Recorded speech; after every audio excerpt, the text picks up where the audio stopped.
कैसे हैं आप लोग? आई होप सब बढ़िया होंगे। मैं हूँ ऋतु शुक्ला, स्वागत है आप सभी का मैथ्स वेदिका में। तो हम लोग रिकॉल करते हैं लास्ट क्लास को। लास्ट क्लास में हमने आपका क्या किया था? हमने आपका वेलकम किया था और क्लास 10th का जो फर्स्ट चैप्टर था रियल नंबर, उसको स्टार्ट कर दिया था। ठीक है, तो लास्ट क्लास में हम लोगों ने जो बेसिक कॉन्सेप्ट हमें इस चैप्टर के लिए चाहिए थे वो हमने सारे कॉन्सेप्ट सीख लिए थे। ठीक है, हमने क्या क्या पढ़ा? हमने लेमा पढ़ा, ठीक, फिर हमने उसके बाद यूक्लिड का जो रूल था वो पढ़ा, है ना।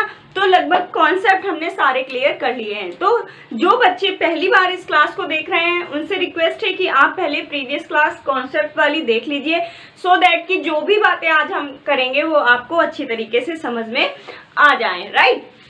तो चलिए फिर हम लोग स्टार्ट करते हैं और देखते हैं कि आज हमें क्या पढ़ना है। आज हम एनसीईआरटी का जो एग्जाम्पल नंबर 2 है उसको सॉल्व करेंगे। इसमें आपका यूक्लिड लेमा यूज होने वाला है। देखते हैं कि उसको किस तरीके से यूज करेंगे और कैसे इसको सॉल्व करते हैं। तो show that every positive even integer is of the form of 2q। इन्होंने कहा है कि जितने भी पॉजिटिव इवन इंटीजर हैं वो किस फॉर्म में होते हैं? वो 2q की फॉर्म में होते हैं, और जितने भी ऑड इंटीजर होते हैं वो 2q + 1 की फॉर्म में होते हैं।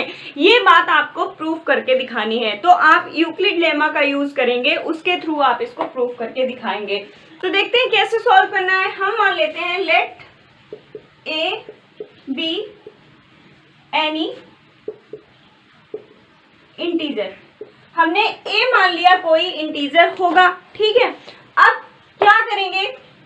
जब a कोई इंटीजर हो गया तो फिर हमें यूक्लिड लेमा क्या है?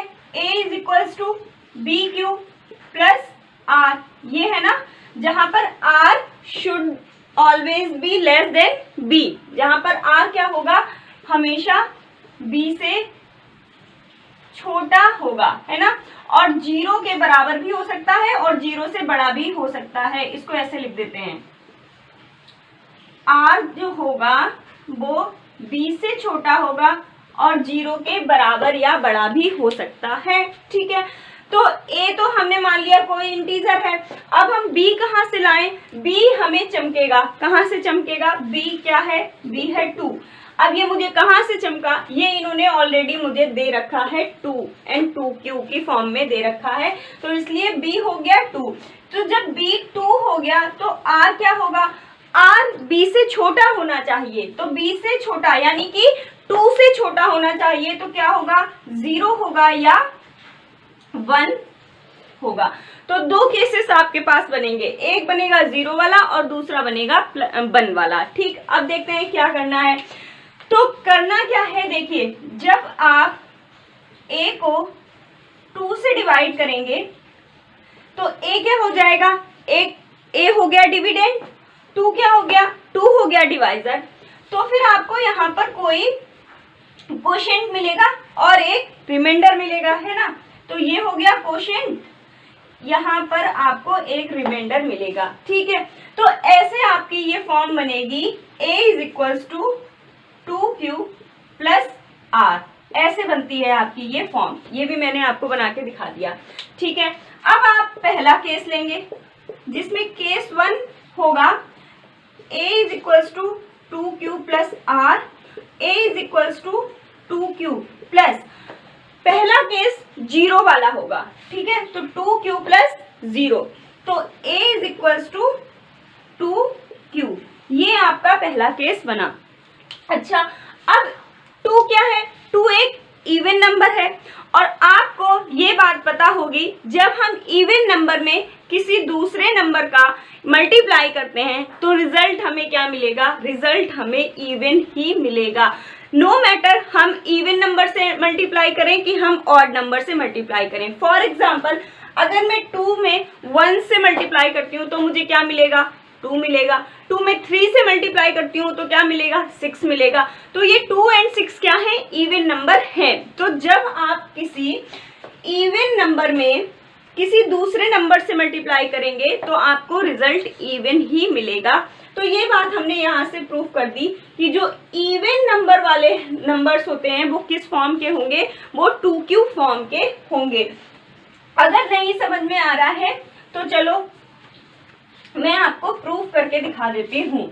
मैंने मान लिया कि पॉजिटिव इंटीजर की बात हो रही है यहाँ पे, तो मैंने पहला पॉजिटिव इंटीजर मान लीजिए 2 ले लिया। तो 2 कब आएगा?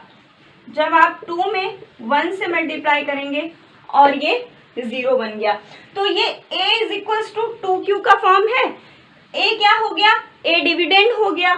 2 क्या हो गया? ये b वाला हो गया। और q मतलब कि 1, तो a is equals to 2q बन गया। चलो 4 ले लो, 2 इंटू 2 प्लस 0, ठीक है। चलो 6 ले लो, 2 इंटू 3 प्लस 0। तो चाहे नंबर इवन हो चाहे नंबर ऑड हो, अगर आप इवन इंटीजर में मल्टीप्लाई कर रहे हैं तो रिजल्ट आपको इवन ही मिलेगा। तो लिखना कैसे है? पहले आप ये पूरा स्टेप लिख लीजिए, उसके नीचे आप ये दिखाने के लिए लिख सकते हैं। मेरे पास स्पेस नहीं है इसलिए मैंने इसको अलग लिखा। पहले फर्स्ट नंबर पे ये लिखिएगा, जब ये आपका कंप्लीट हो जाए तो उसके नीचे ही आप ये वाला स्टेप लिखेंगे, सेकेंड स्टेप, ठीक है। और ये सब कहाँ पर लिखना है? ये सब आपको सबसे पहले लिखना है। तो एक काम करते हैं, ऐसा करते हैं, इसको फर्स्ट स्टेप लिखिएगा। जब ये पूरा लिख जाए तब आप ये सेकेंड स्टेप लिखेंगे, फिर उसके बाद में आप ये थर्ड स्टेप लिखेंगे। तो हमने ये प्रूफ कर दिया कि जितने भी पॉजिटिव इवन इंटीजर हैं वो किस फॉर्म के होते हैं? वो 2q फॉर्म के होते हैं। अच्छा चलो अब बात करते हैं सेकेंड स्टेप की। मतलब कि अब हमें क्या करना है? अब हमें 2q प्लस 1 वाला काम करना है ऑड इंटीजर के लिए। तो a ही रहेगा, है ना। a इज इक्वल्स टू क्या हो जाएगा? 2q प्लस ये केस सेकेंड है ऑड इंटीजर वाला, ठीक। यहाँ पर हमने पहले जब इवन दिखाया था तब 2q प्लस 0 किया था। अब हमें ऑड दिखाना है 2q प्लस 1। अब ये बात हमारी प्रूफ हो गई। कैसे? देखो, जब भी आप इवन में, इसके नीचे आप ऐसे लिख सकते हैं, जब आप किसी इवन नंबर में +1 करेंगे तो आपको क्या मिलेगा? ऑड नंबर मिलेगा। तो इसलिए जितने भी ऑड इंटीजर होते हैं वो 2q प्लस 1 फॉर्म के होंगे। चलो देख लेते हैं। फॉर एग्जाम्पल कोई ऑड नंबर ले लीजिए, कोई भी, जैसे मैंने 5 ले लिया, तो 5 कैसे आएगा? 2q के लिए आपको कोई क्वेश्चन चाहिए तो वो 2 एंड फिर 1, तो 2 टू द 4 प्लस 1 क्या बन गया? 5 बन गया। चलो 7 ले लो, 2 इंटू 3 प्लस 1, तो ये 2q प्लस 1 के फॉर्म के हो रहे हैं कि नहीं? 2 3 जा 6 प्लस 7। चलो 9 ले लो, 2 इंटू 4, 2 4 जा 8 प्लस 1, 2 4 जा 8 प्लस 9 प्लस 1 9, 8 प्लस 1 क्या बन गया? 9। तो देखा, जितने भी इवन इंटीजर थे वो 2q के फॉर्म के थे और जितने भी ऑड इंटीजर हैं वो 2q प्लस 1 के फॉर्म में हैं, ठीक है। तो इतनी बात आपको समझ में आ गई होगी। तो वहां से, जहां से हमने स्टार्ट किया था, वहां से आपको लिखना था। 3 स्टेप आप कर चुके थे, ये है आपका 4th स्टेप। अब आप इसके नीचे लिखेंगे। अच्छा, अब लास्ट स्टेप जो होगा आपका 5th, उसमें आपको क्या लिखना होगा? उसमें आपको लिखना होगा कि हेंस वी कैन से, क्या कह सकते हैं? जो इन्होंने प्रूफ करने की बात कही थी वही लिखना है। Hence we can say even positive integer is of the form of कह लो, या is in the form of 2q and odd positive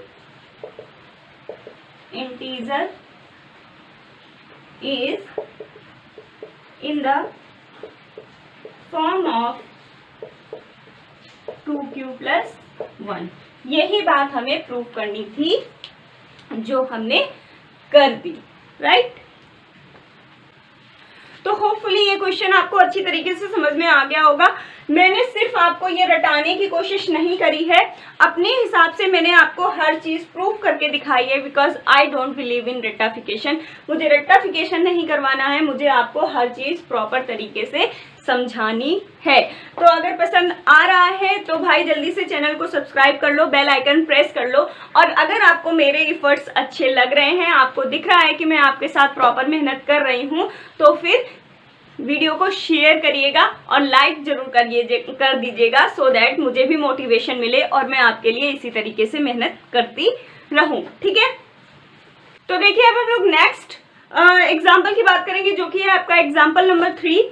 इसमें इन्होंने कहा है कि show that any positive odd integer is of the form 4q+1 और 4q+3 where q is some integer. ठीक है, आपको दिखाना है कि जितने भी पॉजिटिव ऑड इंटीजर हैं वो 4q+1 और 4q+3 के फॉर्म के होते हैं। ठीक है, तो ऑड इंटीजर्स की बात यहाँ पर हो रही है, तो हम क्या करेंगे, let a b any positive odd integer. हमने मान लिया कि ए कोई है, ए क्या है, ए कोई पॉजिटिव ऑड इंटीजर है। फिर हम क्या करेंगे, फिर हम कौन सा रूल अप्लाई करेंगे, यूक्लिड डिवीजन लेमा। तो हम क्या लिखेंगे यहाँ पर, according to Euclid division lemma क्या कहती है, a is equals to b q plus r, यही कहती है ना ये, जहां पर r क्या है, 0 से बड़ा भी हो सकता है, 0 के बराबर भी हो सकता है, लेकिन b से हमेशा छोटा रहेगा। ठीक है, तो यहाँ पर a हमने कोई पॉजिटिव ऑड इंटीजर मान लिया, तो b क्या निकला, b निकला किस फॉर्म में होने चाहिए, 4q+1 या 4q+3 इस फॉर्म के होने चाहिए।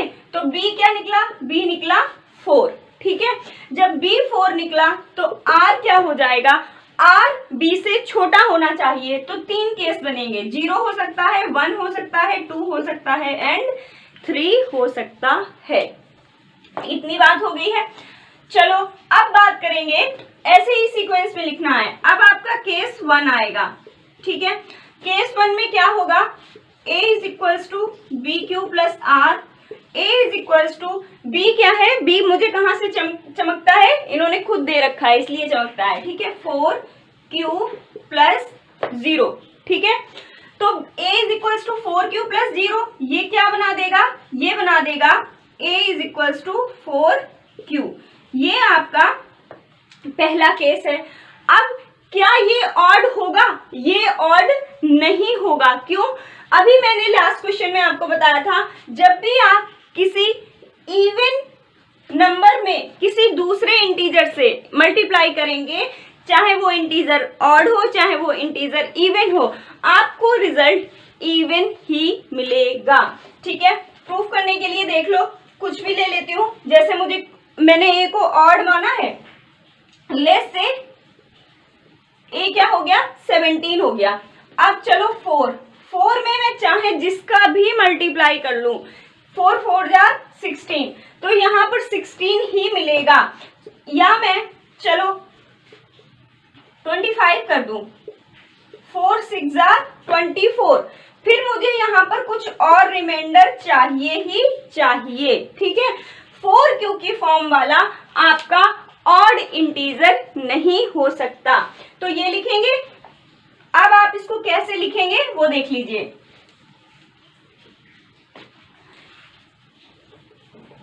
ये तो केस 1 हो गया। अब केस 2 में क्या करना है, 1 लेना होगा। तो केस 2 में a is equals to b q plus r, a is equals to 4q+1, a is equals to 4q+1। मैं सारे केसेस पहले बता देती हूँ, फिर एक्सप्लेन बाद में करूंगी। तो ये आपके 2 केस हो गए, होपफुली आपने ये नोट डाउन कर लिए होंगे। अब बात करते हैं तीसरे केस की। आपको सीक्वेंस में एक के नीचे एक लिखते जाना है, मेरे पास स्पेस नहीं है इसलिए मैं इरेज कर रही हूँ। अच्छा, आपका केस 3 क्या बनेगा, केस 3 बनेगा a is equals to b q plus r, a is equals to 4q+2। ये आपका तीसरा केस हो गया। चौथा केस आपके पास क्या है, एक्सप्लेन बाद में करूंगी, पहले केसेस बना लेते हैं। a is equals to b q plus r, a is equals to 4q plus 3। ये आपके पास 4 केस हो गए। मैं अब सीक्वेंस से सारे केसेस लिखती हूँ, फिर आपको बताती हूँ कि प्रूफ कैसे करेंगे। देखिए ये हमारे पास 4 केस थे। पहला केस 4q का था, दूसरा केस 4q प्लस 1, तीसरा केस 4q प्लस 2 और ये चौथा केस 4q प्लस 3। ठीक है, अब 4q, q कोई भी इंटीजर हो सकता है ना, q की वैल्यू कुछ भी हो सकती है। लेट्स से कि q 0 था, q क्या हो गया 0, तो जब आप 4 में 0 से मल्टीप्लाई करेंगे तो आपको क्या मिलेगा, 0 मिलेगा। ठीक है, फिर 4q प्लस 1 करेंगे तो 0 में 1 ऐड करेंगे तो क्या मिलेगा, 1 मिलेगा। 4q प्लस 2 करेंगे, 0 में 2 ऐड करेंगे तो आपको 2 मिलेगा। फिर 4q प्लस 3 करेंगे तो 4q की वैल्यू क्या है, 0 है ना, तो 0 में 3 ऐड करेंगे तो आपको 3 मिलेगा। तो आप देख रहे हैं आपको a क्या चाहिए था, आपको a ऑड चाहिए था, तो ऑड आपको 4q प्लस 1 और 4q प्लस 3 से ही मिल रहा है, और यही बात हमें प्रूफ करनी थी। चलो अभी आपका मन नहीं मानता है तो मैं और ले लेती हूँ। अब मैंने q की वैल्यू 1 ले ली, पहले मैंने q की वैल्यू क्या ली थी, 0, अब q की वैल्यू 1 ले ली। तो जब आप 4 में 1 से मल्टीप्लाई करेंगे तो आपको 4 मिलेगा। ठीक है ना। चलो अब 4q प्लस 1 करना है, तो 4q की वैल्यू क्या आई, 4, 4q प्लस 1 यानी कि 4 प्लस 1 आपको क्या मिलेगा, 5 मिलेगा। 4q प्लस 2 यानी कि 4 प्लस 2 क्या मिलेगा, 6 मिलेगा। 4q प्लस 3, 4 प्लस 3 क्या मिलेगा, 7 मिलेगा। अगेन आपको जो ऑड नंबर मिल रहे हैं वो 4q प्लस 1 और 4q प्लस 3 से ही मिल रहे हैं। अभी भी तसल्ली नहीं है, चलो और देख लो। अब q की वैल्यू 2 ले लेते हैं, तो 4 2 जा 8, तो 4q की वैल्यू क्या हो गई, 8। 4q प्लस 1 यानी कि 8 प्लस 1 क्या मिलेगा, 9 मिलेगा। ठीक है, 4q प्लस 2, 4q प्लस 2 यानी कि 8 प्लस 2 क्या मिलेगा, 10 मिलेगा। 4q प्लस 3, 8 प्लस 3 क्या मिलेगा, 11 मिलेगा, एंड सो ऑन। तो अब तो मान गए मेरी बात, अब कुछ हुआ तसल्ली कि नहीं।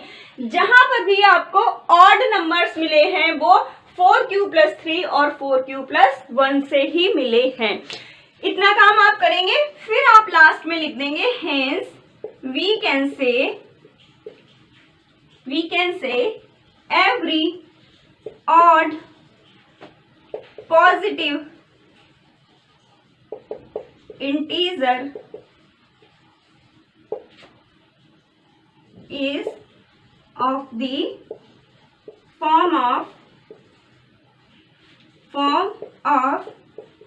4q plus 1 और 4q plus 3। ठीक है, तो होपफुली आपको अच्छे से समझ आ गया होगा। मैंने एनसीईआरटी में लिखी हुई हर बात को यहाँ पर एक्सप्लेन अपने तरीके से करने की कोशिश की है। मैंने बुक कॉपी नहीं कर दी कि मतलब उसमें जो लिखा है वो आपको यहाँ पर लिखवा के चली जाऊं, तो फिर फायदा क्या है, वो तो आप खुद भी बुक में देखकर कर सकते हैं।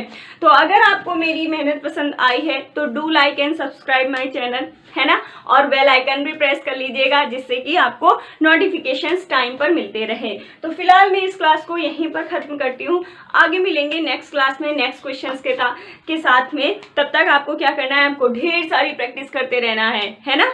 तो मैं चलती हूँ, मिलूंगी फिर आपसे बाद में। Bye bye and have a nice